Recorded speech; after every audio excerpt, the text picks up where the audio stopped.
It's March 22nd, 2020, and it's the COVID-19 edition of the Knee Jerk, Restored Sports Talk of Eno and Big Al. I'm the Big Al of the equation, longtime Detroit-based podcaster and blogger Al Beaton. Joining me, as always, is the man who knows a lot of things about a lot of things, and I think bought the last freezer at BJ's, and that would be Greg Eno. Well, he'll tell you where you can find his writing. So, Greg, how's things? I'm doing well, Al Beaton. Thank you so much. I'm Greg Eno from my Out of Bounds WordPress blog. COVID-19 is not going to keep me down from doing that. Also, my Red Wings blog, which is obviously going to be pretty much quiet for a while unless I do some nostalgic stuff, is the Winged Wheeler, which is also hosted on WordPress.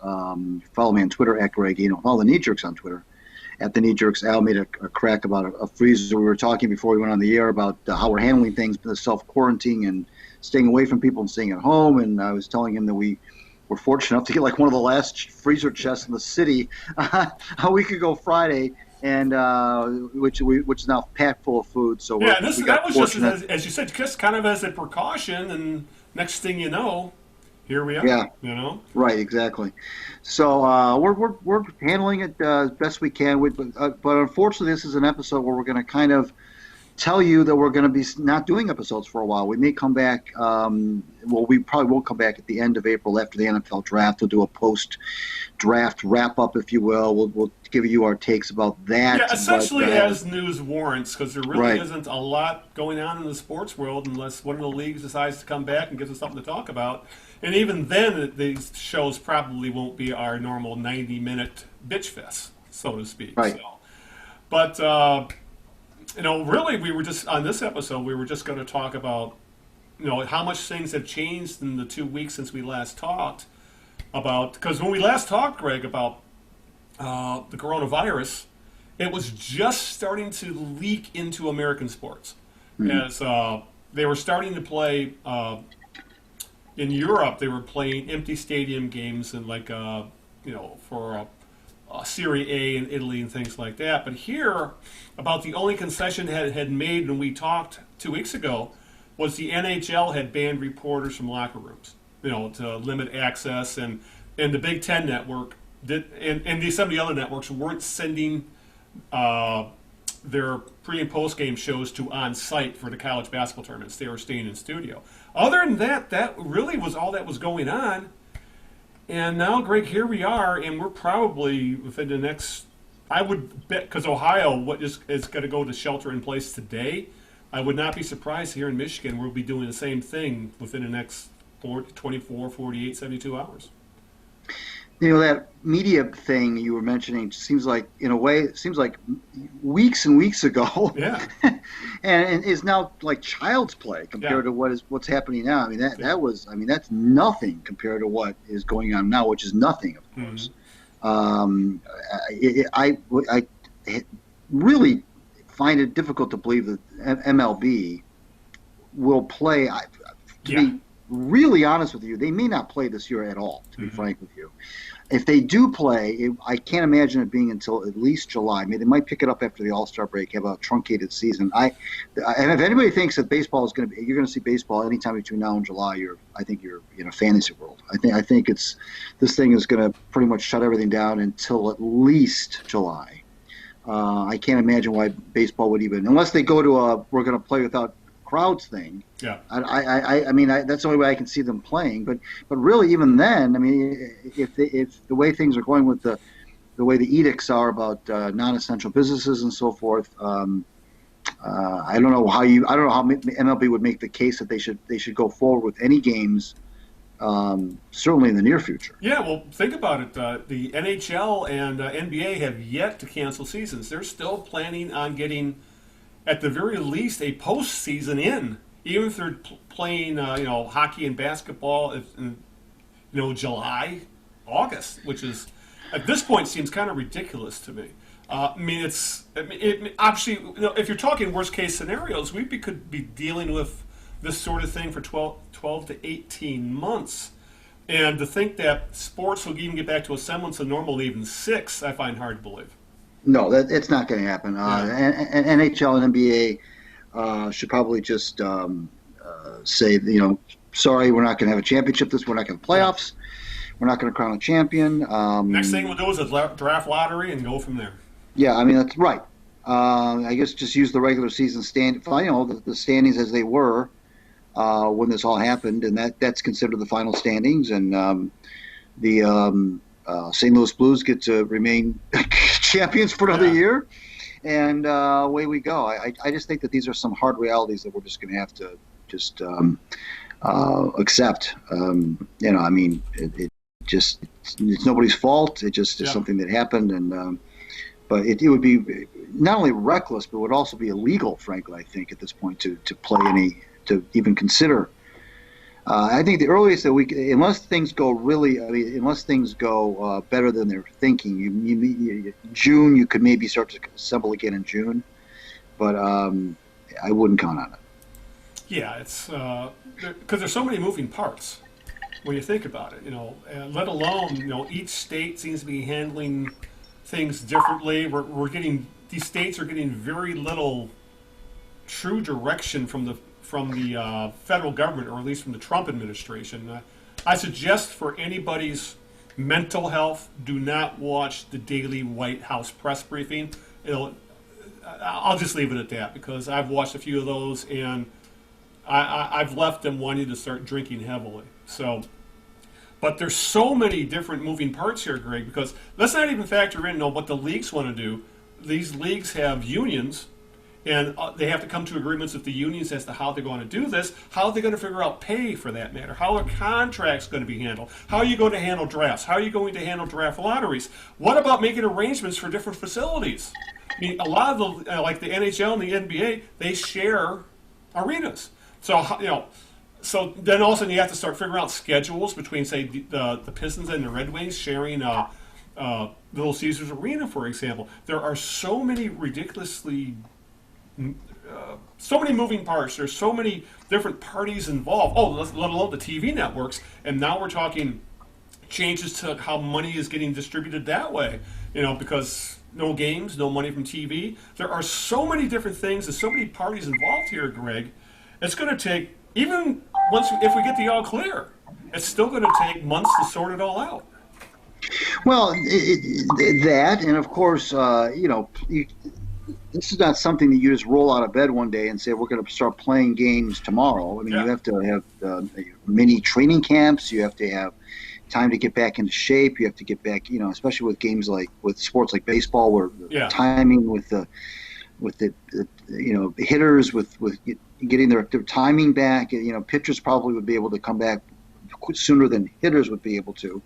I remember, I can't remember actually in 1981 when baseball had its strike, and they were out for about 7-8 weeks. I can't remember if they had. Do you remember if they had a truncated mini spring training? They came back They had the All-Star game on August 9th. I was at that game in Cleveland. I think they might have had a very short truncated but don't quote me. It's been so long. Yeah, I can't remember the time between when they announced that they were coming back and when they came back. But and they would have to do something. Every single one of these leagues would have to do something.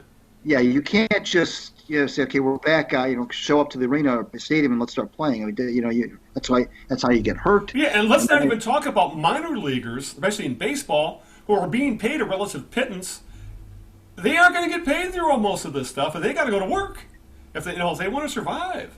So, or whatever the hell happens, especially if this the stimulus package that's supposed to be coming down soon from Congress, but still, think about the hundreds, thousands of minor league baseball players that don't know where their next check is coming from, let alone, now we're talking about also, if we're talking to this stuff, stadium workers. The billionaire owners, out of the generousness of their heart, have at least created some funds to make sure these people get paid. A little along the front offices and office workers and so on and so forth. But there's going to be attrition in all these different areas, because people are going to have to move on for people reasons, health reasons, money reasons. I think there's so much more going on with how they're going to have to, when sports do restart, that, as you said, it's going to take we may get the all clear in 12 months, or 6 months or whatever, but it could take who knows how the hell long to get things ramped back up to speed. We'll probably have truncated seasons. It's so far fetched to think about it. I really don't know how it'll come down. I never ever saw anything like this happening, at least in our lifetime. And we're No, not of that course young, not. but still. No, I mean it's right. It's just totally unknown. I think when you have things like the housing bubble exploding in Yeah, 2008, you have things right. like the Great Depression, you have things like Well, other we grew up natural we grew disasters. up in the 70s recession with the Those are gas all things prices. that those are all things that don't necessarily impact everyone. Yeah, It's like there's a everyone and segment. everything. There's Yeah. people that were able to avoid the housing bubble, the explosion. There are people that are able to avoid natural disasters because they don't live there. There's people that are able to avoid things because of because of Yeah. either where they're living or their economic status or Right. whatever. This is something that And we does always not had have sports entertainment. this, Something to this take does our not minds off discriminate. of. Yeah. This is not something that's only going to attack the Hispanics. Only going to, this is not a border thing. This is not an immigrant thing. This is not a if you're rich or if you're poor, if you're Republican, if you're Democrat. It doesn't care who you are.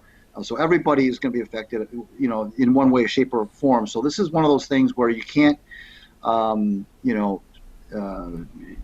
look at it from afar and say, well, geez, at least it's not hitting us yet. I mean, Yeah. it's not. And people can tell that by the empty shelves of the stores and things of that nature, which I hope will get back on track. But Yeah. I think also, Al, sports we always use it as an escape. Yeah. People use it as an escape. People, work their butts off 9 to 5, and they go down to the game or watch it on TV to get themselves away from away from their troubles, and they Right. kind of put themselves, it's an escapist thing. And, now it's you can still, of course, access sports, whether you're looking at old stuff on YouTube or streaming things that have already happened or Right. or whatever. A lot of Facebook groups I notice are popping up, a lot of nostalgia groups. Yeah. You can still, but as far as that daily, how do the Tigers do today? How do the Red Wings do? How do the Pistons do? Those are things that you just, you used to take for granted, and Yeah. so. Well, one of the best on Twitter, there's a podcaster for his podcast, the Citation Needed podcast. His name's Adam H. Johnson, and I think he kind of summed it up very, very well as to how things feel if you're a sports fan. And he tweeted, the lack of sports, as he put it this way, never realized how much mindless sports consumption was a part of downtime. It's a calming, stupid, ongoing soap opera that's just on no matter what. It's on in the background. It's always there, and it's extremely weird that now it's not there. Yeah, you go to Yeah. any of course, a restaurant, but you go to any restaurant or bar and see some sort of sports beam on the TV somewhere. Yeah, yeah. Some sort of game was anytime you go to any public place where there was a TV, there was a game on. Mm-hmm. And it's It's a new normal. For example, look what was on television today. Fox is showing a NASCAR race from 1986. FS1 actually showed iRacing, racing over the internet. ESPN2 is turned into the Ocho again, where they're showing all the bizarre sports. It's like all these sports networks were caught so flat-footed they have nothing. Plus all their debate shows have essentially been shut down for safety reasons. None of them are being broadcast. Your pardon eruptions, your strictly speakings, your highly questionables. None of them are broadcasting now. So now these networks, you can't run Sports Center 24 hours a day when you have no sports to talk about. So Right. It's interesting just to see how different types of media are handling this. Because the Athletic, for example, has done a pretty darn good job of with keeping on the news side of all this. But when you're a broadcast guy or you're a beat writer, or all of a sudden you have nothing, absolutely nothing, to talk about, write about, or broadcast about. At least with us, we can take a hiatus. These guys, they're scrambling right now, and it's something to watch. Well, I'm seeing now that the IOC, the International Olympic Committee, is talking about postponing the Olympics. Now, I don't know. Really, finally? Uh, of course, they're supposed to take place July 24th to August 9th. Right. That looks unrealistic. So we'll see what goes on there. I don't know if they could. Of course, the Olympics, of course, every 4 years. I don't know if you could just. I don't know if they would consider just having them next year instead, 2021, which would mean 3 years would be between this Olympics and the next. I would think that would be doable. I mean, this is not something that has to happen every year. Right. It happens every 4 years. So I would think that you could do a considerable delay. Now, of course, that's easy for me to say. I know there's still a lot of logistic things that go into that, of course.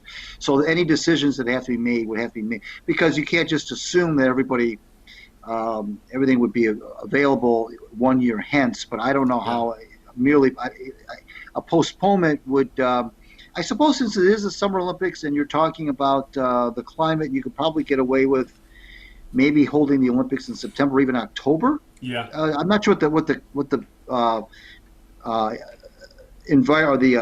weather would be like at that time. But again, it's a logistic nightmare. You have all this stuff set up for it to happen between July 24th and August 9th. All the people that are traveling there, so I haven't read I just read the headline. I don't know what they're actually going to do, but they're going to have to postpone. There's just no way they can do it. Right? There's just no way. But the IOC is one of the most corrupt entities out there. Along with FIFA and the Trump administration. So they're essentially. I think the IOC is essentially playing a game of chicken with Japan, and because of all the money that's at stake. They're dragging this out to see essentially who blinks first. And I think it's going to be in a sane world, but they would both blink and say, "Okay, let's figure this out and let's find another way to do this." Is it 6 months from now, a year from now? Instead, we've had this bullshit limbo going on, and it's leaving like 180 countries hanging and thousands of athletes, and it's ridiculous. People need to make decisions. They need to take charge of this.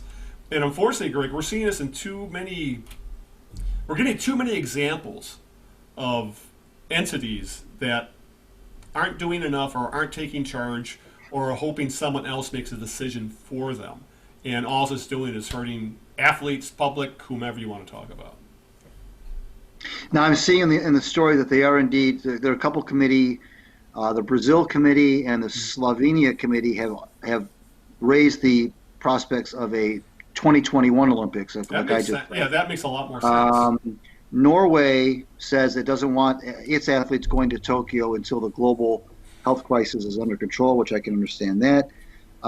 So I would think that I think 2021 would be, first of all, give them a whole year, over a year to situate the logistics. I think it's always easier to cancel things than it is to to move them just a few months out. I think if you have another year to do that, it would be easier. Period.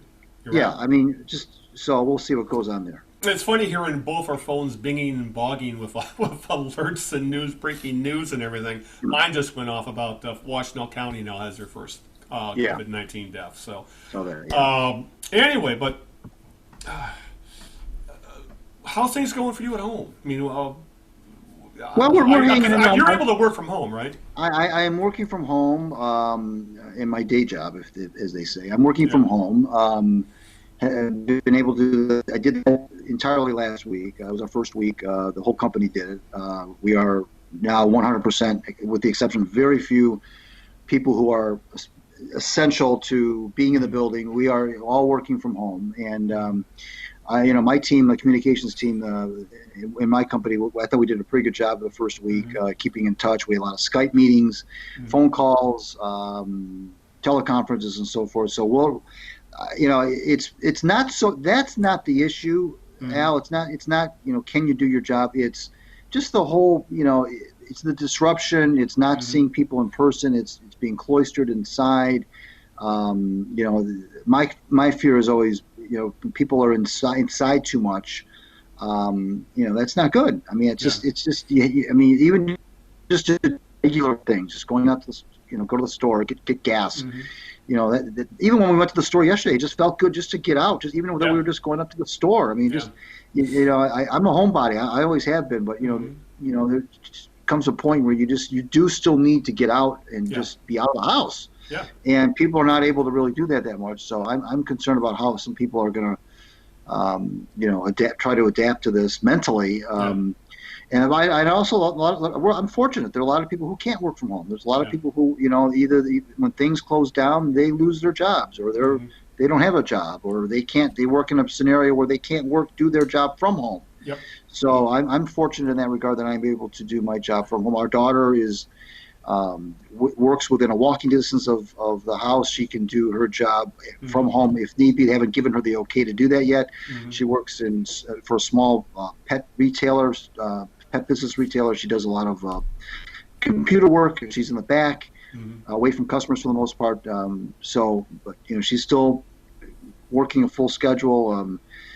So we were concerned about her, of course, but they keep that place kind of really clean, and she's not really interacting with the general public very much at all. So that's good. And they're providing a lot of food and other stuff for dogs and cats. That's what they do. There are a lot of orders are going out, a lot of online deliveries, a lot of shipping orders. They're becoming a lifeline for people who cannot get to the store to buy their pets the essentials that they need.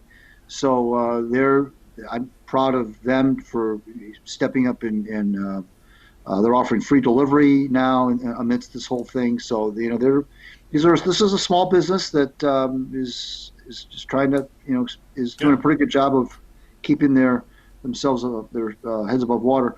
But anyway, back to the sports thing. I think that we probably won't see. I'm sure we won't see NHL or NBA playoffs. We may see a truncated MLB season, severely truncated. And football, I wouldn't count on the NFL starting on time, to be honest with you. There's a lot of OTAs that are not going to be allowed to take place that usually would happen in April and May. Yeah, we're still going to have groups allowed to have large groups of people by August when training camp starts. I doubt. Well, in the draft, there's no the draft ought to be held virtually. There's no reason that. Well, from everything I'm hearing, that's what they've already canceled the actual having players and everything there. I think. Yeah. I saw a blurb today from Roto World, I think, where it's now being said that odds are it's going to be a virtual draft with a central studio location and the teams calling in remotely, which is how it should be happening, much like how free agency is being done right now. Right. There's no reason to. This can be all. We have the technology we can do all this by electronically. You don't have to be there in person. For a second, I thought you were going to say we have this technology. We can rebuild him. The commissioner can, he can stand up there in front of a Skype thing and announce the picks. There's no can reason you believe really how lucky I hate to use the word luck in such an awful situation we're in right now, but they're in the off season. Everybody else is shut down, and for the most part, the NFL can still conduct its business, make headlines, and not have to do anything in person. It's amazing how they've been able to essentially continue to do regular operations and make headlines. Yet here we are in the middle of a pandemic. It's the NFL. They never cease to amaze me with their combination, I guess, skill and luck. Yeah, I mean, from a timing standpoint, they're okay for now. Because they're okay for a couple months. Their training camps don't start for 4 months. So, from a timing perspective, in the draft, of course, like we said, can be done electronically. So, no issues with the draft. That'll go off on time. Speaking of the NFL, I guess before we say goodbye, I guess we should talk about what's going on with the Lions, I suppose. Do we have to?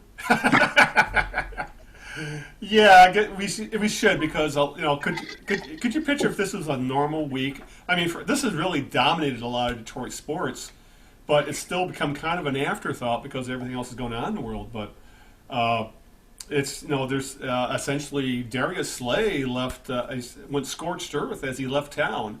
if you were living under a rock, you didn't know this. Darius Slay, the Lions' probably best defensive player over the past several years, and their number one cornerback, was traded to Philadelphia for a third and fifth round draft pick. And Slay, who, as you know, Greg, had been rumored to be under the trade, on the trade block for some time, and even actually a few days ago, before the trade, was essentially posting on social media, "Well, hurry up and get this done." Well, he went scorched earth as he left, and I guess the story first begins that the die was set when the Lions signed a free agent cornerback. Desmond Trufant away from the Falcons. He's probably in a perfect world, probably a number 2 cornerback, but he's cheaper than Slay, and he's still a pretty good player, but he's still not Darius Slay. But that kind of said, okay, the trade's going to happen. Well, the trade went down. Slay received a 3-year, $50 million extension from Philadelphia, which is what he wanted. He wanted the money. I don't blame him there one bit. He got the money from Philadelphia. Then he went scorched earth on Matt Patricia. He said, Greg, he lost all respect for Matt Patricia early in the 2018 season, and as we all know, there was a lot of rumors and innuendo coming out of the Lions locker room about a lot of people were unhappy with Matt Patricia acting like Bill Belichick without the cachet. And apparently, Slay was called a blank sucker by Patricia during a team meeting because of a social media post Slay put on Instagram. And the Free Press confirmed that this is not BS. This actually happened. They've got confirmation from different sources that this actually happened. In a team meeting, he essentially used a gay slur on Darius Slay, and that broke the relationship completely right then and there. There was also, Slay had been working out with Richard Sherman and Aqib Talib, and was called out by Patricia, as Patricia said he had no business working out with them because they're elite and he wasn't elite, which seems absolutely fucking ridiculous if you ask me. But Slay did say the relationship improved somewhat over the past season, but it was essentially irreparable. Essentially, I think they spent 2019 tolerating each other and just waiting, and Slay just biding his time till he could get the hell out of town. And now, Greg, we seem to have a city, a fan base that has gotten divided, much like everything else in this world. That we have a pro Slay group and we have a pro Patricia group, and it's a mess. And I guess I can't. This is so Lions, Greg. So Lions that another top player has left the franchise and essentially said, "Oh my God, I can't. I'm so glad I'm gone, and this is why." And we've had like 6, 7, 8 players say this, going back to Barry Sanders, for Christ's sake. It's absolutely flabbergasting how much this franchise shoots itself in the foot. Well, they've all been, for the most part, about either money or culture, treatment of individuals. The Kelvin Johnson thing, he didn't have any issues that I know of with any coaches. It was all about that payout, the whole money thing, which was right. Which was the front office is more than the coaching staff. Barry Sanders, of course, rumored that he had issues with Bobby Ross, and now here we go with Slay with Patricia. Of course, if these things are true, if they are the way apparently that Slay they are, is, because I read Dave Burkett saying he had confirmation on a lot of this. Yeah, I suspect that they are true. I don't know that why you would, especially after you've signed with another team, yeah, or been traded, I should say. Why you would we have any sign? Why would I don't know why you would. Yeah, right, especially at that something point, so specific. You know what I mean? Right. At that point, you're out of there. There's really no motive to make up stories at that point. So I suspect that they are true as well.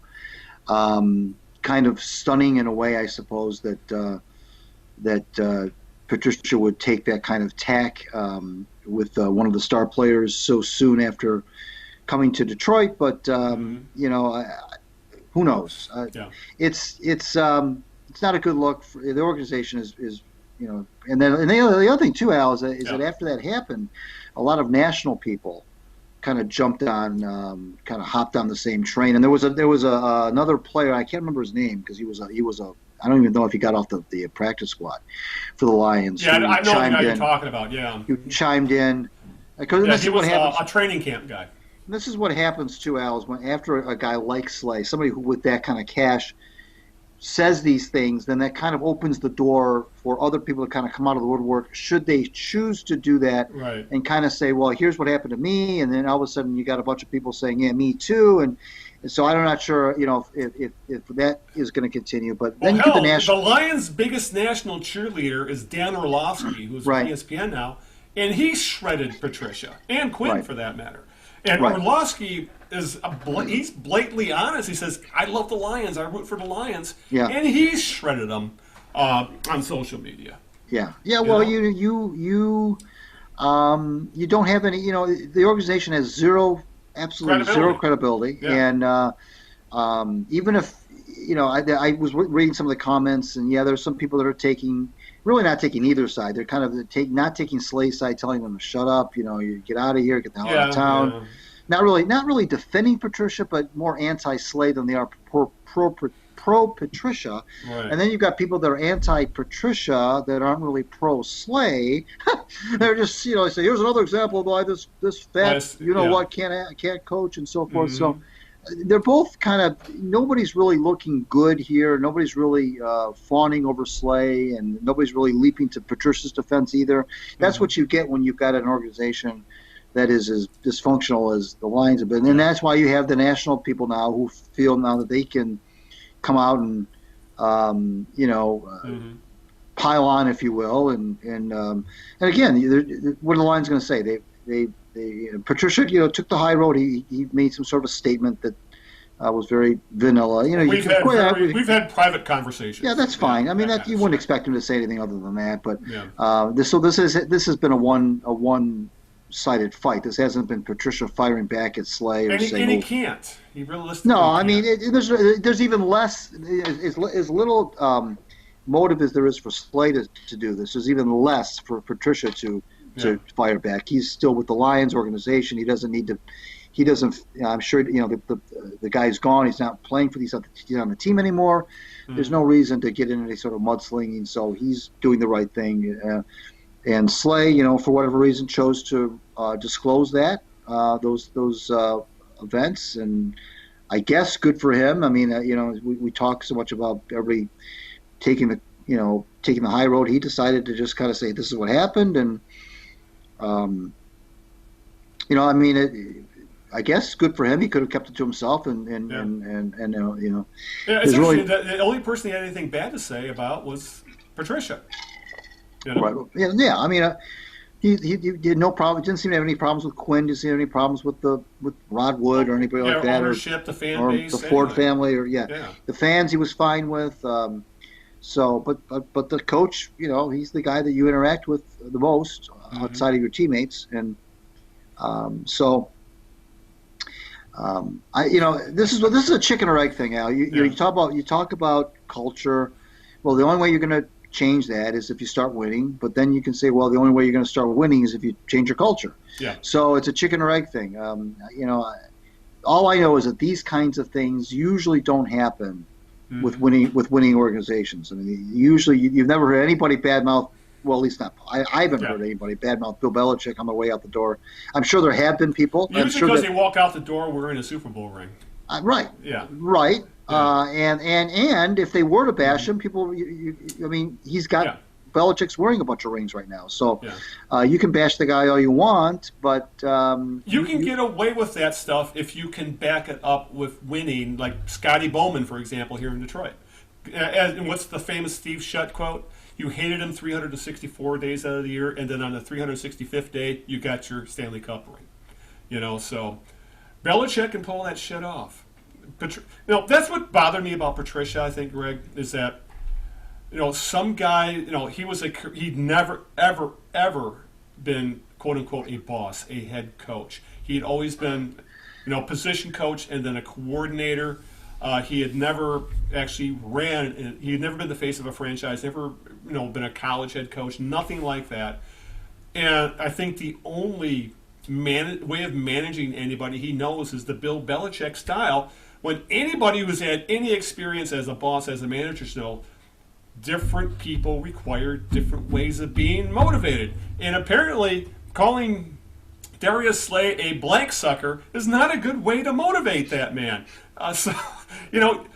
And so I think Patricia, of all reports, he has improved. He improved the second year. He's still not, I think, where he needs to be as a head coach. But Greg, a lot of this I think happened because because Bob Quinn decided to hire his inexperienced buddy, who really I don't think had anybody on staff who could help direct him, how to kind of get the lay of the road before you start making heads roll or starting to enforce how you want things to be run.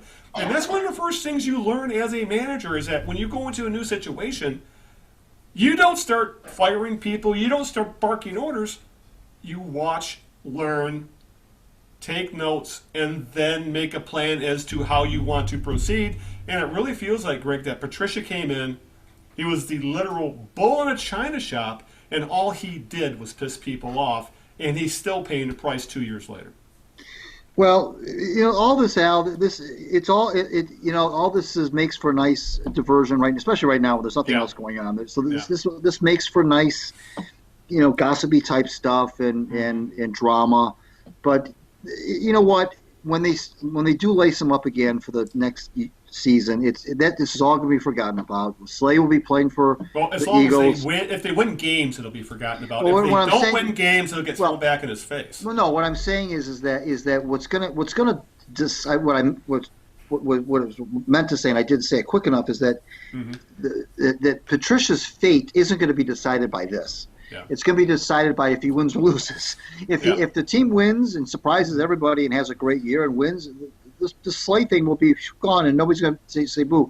If they lose, he's going to be gone anyway. At least according to the supposed edict that the Ford family gave to he and Quinn, playoffs or you're gone. So this drama will be long gone. It's all going to be about wins or losses. The only thing that gives you pause is that what kind of environment, people are saying, whispering that if you're not his guy, you're out of there. Right. But aren't there a lot of coaches that are like that? I mean, isn't that kind of the way it is? If you're not your guy, they get rid of you, and you try to get people. I mean, if you're trying to build something, and you try to get people to buy into it. If people are resistant to buy into it, I mean, I kind of don't blame a coach for getting rid of somebody if he doesn't feel like that person is. If he feels that person is toxic, or if he feels that person is a bad influence on teammates, I don't blame him for wanting to get rid of that guy. But like you said, it's unfortunately for Patricia, he's got this albatross of he hasn't done anything yet as a head coach to give him that albatross of 60 years of Lions frustration. That too, which he inherited. Yep. But again, it's all about winning football games, and if they don't do that, he's gone. Quinn is gone. If we're to believe the Fords, if they do win and they surprise everybody, then he'll stick around. I mean, that's just the way it is. I mean, nothing's ever changed that. Nothing, and all this other stuff, Al, this drama and this off the field stuff, it doesn't really matter. Teams make decisions based on wins and losses. I can't remember the last time a really successful coach got fired for winning football games. Yeah. I mean, it hardly ever happens. Yeah. And usually in the NHL, when you think about I'm talking about the NFL. Yeah, exactly. So, but and then again, Greg, this pandemic may kill us all, and this may not even make a damn bit of difference in the big scheme of things. So no, it's not that bad. We're hanging in there. It's I'm pretty much self-quarantined, and Greg is sheltering in place for the most part. And this 45 minutes or so is just a respite, kind of a small pit stop of normality, if you know what I'm saying. So. Yeah. But anything else you want to add about Darius Slay and Matt Patricia and the goddamn Lions? No, but it does make it interesting. I guess kind of the fallout from this, Yeah. even though they did sign Trufant, and they got some other help. They got this Harmon, the safety from And New they all England. feel like lateral moves, if you ask me. Yeah, well, again, this is. I wrote a piece about this earlier in the week. It's about the whole spinning their wheels thing. It doesn't really Yeah. ever seem like Quinn. He trades and he drafts and he releases and he signs and he releases again and drafts again and signs again and trades again. Nothing happens. Nothing changes. There's Yeah. there's nothing that makes you think there's a considerable improvement or a considerable loss of losing traction. It doesn't seem. I appreciate I guess the Harmon, the safety Harmon. He comes with some good Yeah, recommendations. they're okay players. But they don't Jamie move Collins, the needle. Yeah, they don't move the Sheldon. I mean, we'll They, see, but they don't move the needle. And what this it team does- needs people who can move the needle. right, exactly, and none of them are that playmaker that they desperately need. We'll see. Yeah. Now, what I was going to say is maybe this not signing Slay and trading him signals that they'll draft the cornerback from Ohio State. Okuda. Yeah. Maybe that's what this means. That's I think that's what the beat writers are all saying at this point, that if a trade isn't made, and that'll give us something else to talk about at the draft. There's still a lot of reports that the Lions want to get on number 3. It's Jeffrey Okuda. It looks like it's going to be the pick. He's supposedly the best cornerback prospect in quite some time. So, But and That's that's what all. it looks like You know what, it's Al? That's Yeah. great. It's all well and good. You Mhm. mentioned guys that move the needle. I'm sorry. There's only one Deion Sanders that comes along every 20 years. One Len Barney. Well, I mean, yeah, you're not. if he's not Woodson or Barney or Deion Sanders, Woodson, exactly. What's he going to Patrick. What was the guy for the Cardinals? Patrick. do? Beverly. No, the No. quarterback for the Cardinals. The Hall of Fame guy. Peterson, not Peterson. Yeah, it's Peterson, was it? Was it the guy from the Cardinals who was very good as well? Roll was his last name. We both know who you're trying to come up with. Anyway, You need to get tested. Come on. you can't. I mean, it's great. Yeah. If you want to go for the guy from Ohio State, the kid from Ohio State, number 3, that's fine. Yeah. But what I'm saying is, when do you build a team around a defense around a cornerback? Yeah. Seems to me you build your defense around the front 7, either a hot shot linebacker or a massive, extremely ferocious pass rusher. Are the guys that Lawrence Taylor types? Those are the guys that are the needle movers on the defense. I don't know that the cornerback is the guy that's going to make the defense that much better. I don't know how much better. First of all, I don't know how much better he is than Slay was, number 1. That's the first thing. And Slay's gone.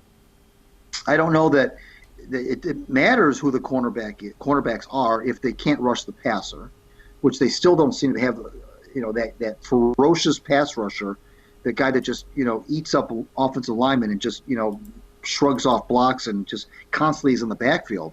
They don't have that guy. So you mentioned difference makers. I guess you just take the guy that is the best one available at that time, and I guess it's going to be the kid from Ohio State. But I just don't know that that's the guy that's going to make everything that you build the defense around is a really hot shot cornerback. Yeah, it's I think you're muted. yeah.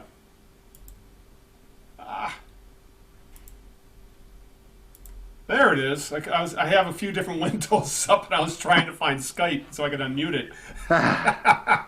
It's that's what it really comes down to. And Orlovsky put it simply. When it comes to the draft, Bob Quinn has to nail every single draft pick for some of these moves to make sense. And essentially saying they need that impact player you've been talking about. So well, they lost Rick. They got rid of Rick Wagner, the right tackle. And they signed the guy from Philly, who's never been a full-time starter. We don't know. I mean, maybe that's a very cunning move. I don't know. I mean, maybe this guy will come in and he'll be great. I have no idea. Yeah. Wagner was okay. He didn't blow me away. He was okay. But they're you mentioned lateral moves. It just seems there always seems to be, Al, with the Lions. these moves that either are lateral or like when they brought in Trey Flowers, they bring in guys that on the surface look like really good signings, but they underperform, or because the people around them aren't as good as they should be, they're not as good as they should be, and they come over from winning organizations, and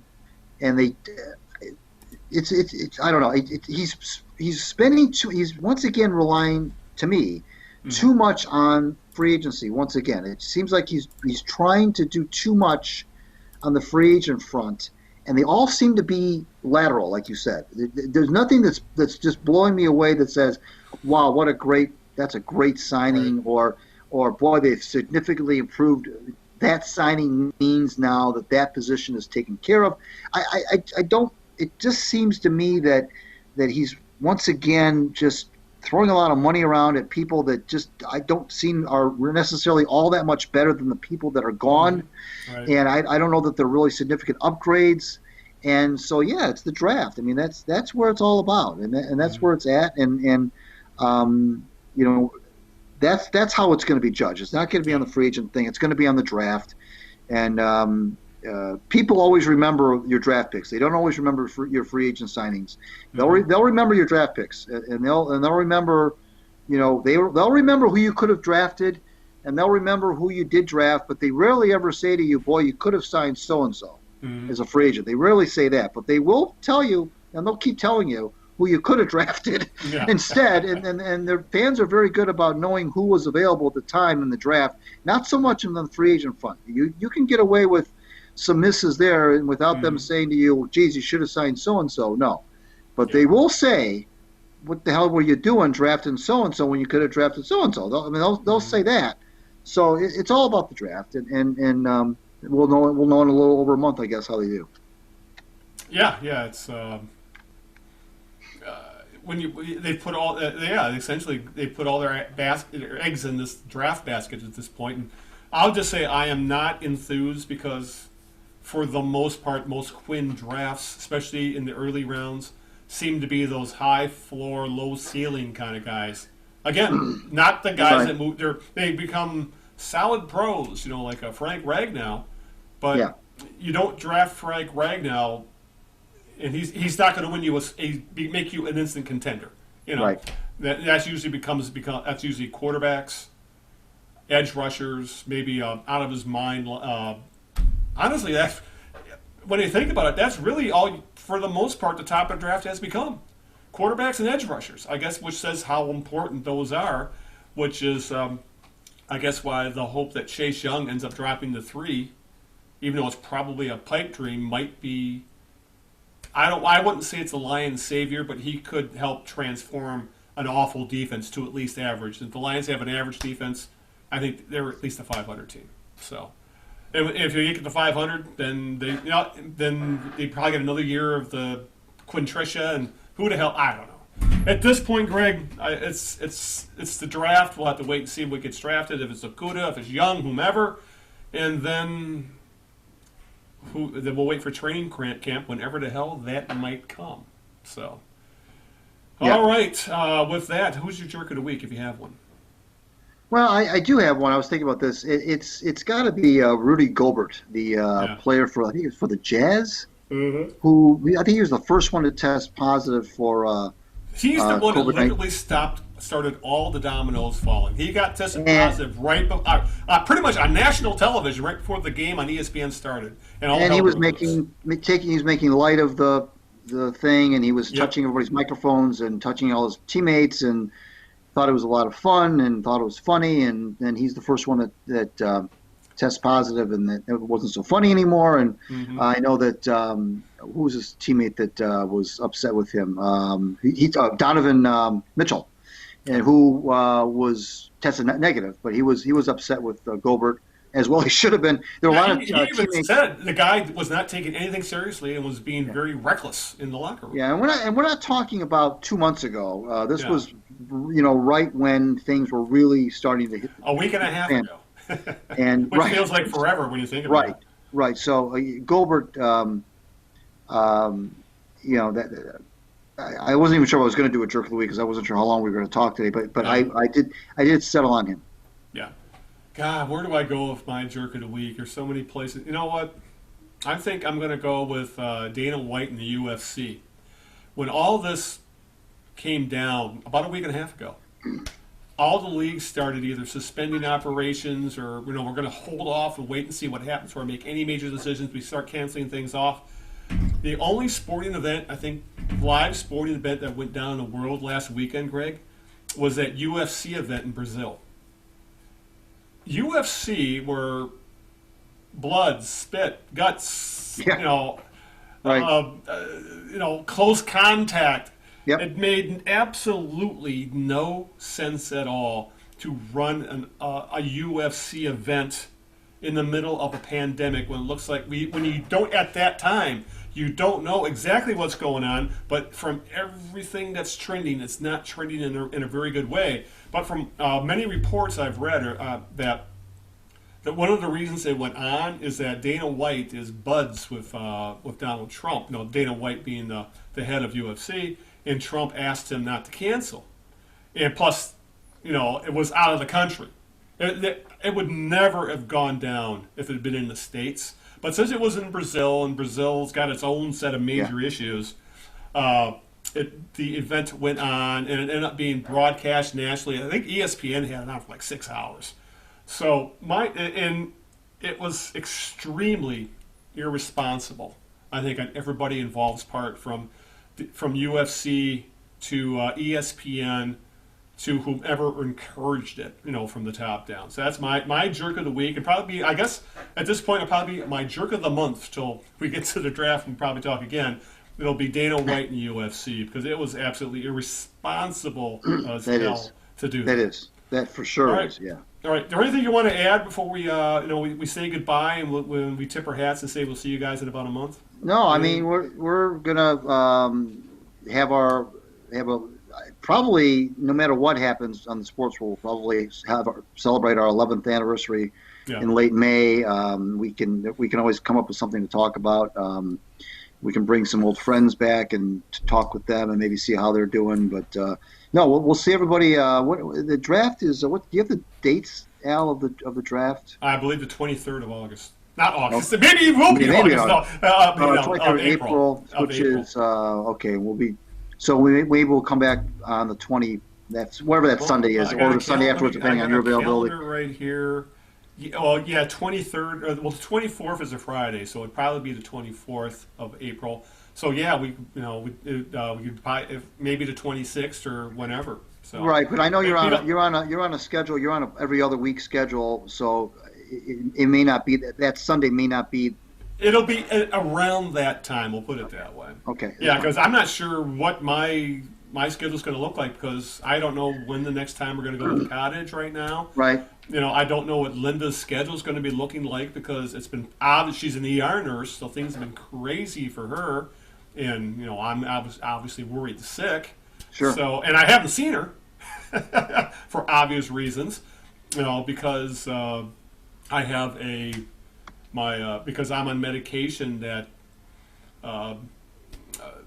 compromises my immune system. I have a lowered immune system because of my arthritis, the type of arthritis I have. And my disease actually causes my immune system to go into overdrive. And it just screws you up majorly. So I'm on medication, Humira, which actually depresses my immune system so I can function. So kind of compromised immune system on one side and ER nurse on the other, and a pandemic in the middle. Do the math. So I'm not sure what's going to what's going on in my personal life right now when it comes to that, because I've been essentially since we talked. I've been essentially locked down I wouldn't say locked down, but I've been pretty much self-quarantined for a couple weeks. I've only left the house a couple times, and that was just to do minor shopping. Because I'm very lucky, Greg. I have literally a full-service, well-stocked grocery store, like a 3-minute walk away. It's around the corner. So if I need, I'm in a small town, so it's not like it's being overrun by like where you live. You're in a more metropolitan area than me. I'm a smaller town. So I am lucky that way. I'm near what I need to be near for the most part. other than my girlfriend, who lives 15 minutes away, but it kind of feels like a million miles right now Right. because of everything that's going Right. on. No, I got a picture from, I got a text a couple pictures from her last night because she's in the middle of her 6 days in a row. She works 6 12s. And yeah, picture that, 6 12-hour shifts in this stuff. And I got some text, she sent me a selfie of her and her complete Garb? PPE, as they call Yeah. it. And she's down to one N95 mask. Wow. One. Wow. And she has to keep in a baggie. That's how ridiculous this whole. No. And if I sound a little salty when it comes to talking about this administration, because it's really, really, really hitting close to home, Right. considering my girlfriend of 7 years is an ER nurse and struggling when it comes to supplies and tests and everything else. And my niece, my sister's daughter, is also an ER nurse. She actually had to be sent home because she had to be tested because she ended up being in contact with someone who tested positive. Luckily, she was able to go back to work after I think a day and a half or so. She did not test positive, but she had to be sent home. So, it's really I think for a lot of people, I don't think this hits as close to home as others because some people are either involved with first responders. I got loved ones in hospitals right now. And there's people, cops, firemen, help. People working groceries, people who Right. do deliveries, gas station workers. When you think about it, Greg, all of a sudden, you don't ever think about what jobs are really essential, and all of a sudden you realize, holy shit, what would we do if we didn't have people in the damn grocery store stocking the shelves? Right. But when I get, texts from the girlfriends, what's going on with her and everything, I get very, very, very unhappy. So I am, when it comes to the current administration in charge, I think one of the reasons I stay off of Facebook, Greg, even though I'm very, very, very tempted to get back on, is that I would probably go Darius Slay on Republicans right now. I Yeah. really, really would, and I would probably piss off a hell of a lot of people. Same for Twitter as well. I would probably do the same thing. So I'm impressed You know? that you've been able to stay, especially since you're kind of homebound. yeah, surprised- I'm I've been surprised that I've you're- been tempted. I'm surprised. I've always been impressed that you were able to stay off it as long as you have been. Yeah, and that's the thing because I still have my Facebook account. I do go on there occasionally just to check things. Like there's some there's a few there's a couple Roku channels I like to watch, and they don't have a website, but they have a Facebook page, and it has like their listing for the day or the week or whatever. So I still have it for that. And obviously, I do it to check on what's going on with Linda and things like that. But then I go on there and I see when I first got on there, I became friends with like a lot of old people I knew in high school. I wouldn't exactly call them good friends, but I knew them. And seeing some of the tripe they're posting right now, because I grew up in a very small community, very rural farm community. It's not the most accepting of people of color. I'll just put it that way. Okay. So I have there are some people I grew up with that I've seen some things posted, wherever that I would, again, probably go scorched earth on. I would be best off just unfollowing him. Like I saw a kid, a guy I actually kind of liked. Last time I saw him was at my class reunion. We played golf together, and he posted essentially a racist joke calling. You know how Trump has been calling this the Chinese virus, not calling it COVID-19, not calling it coronavirus. He's been calling it the Chinese virus, and he posted the joke saying it's also the Chinese virus called the Achu. What are you, 12? And this is a guy who's my age. We're both in our late 50s, and so I'm very tempted to go onto Facebook. I think if I do it, Greg, I'm going to hit unfollow for a hell of a lot of people because I do not need that kind of crap in my life right now, especially because what's going on with, as I like to call them, the two Lindas, my Linda and my niece Linda, who are on the front lines right now. So that's at least I got that off my chest. Yeah. No. Totally.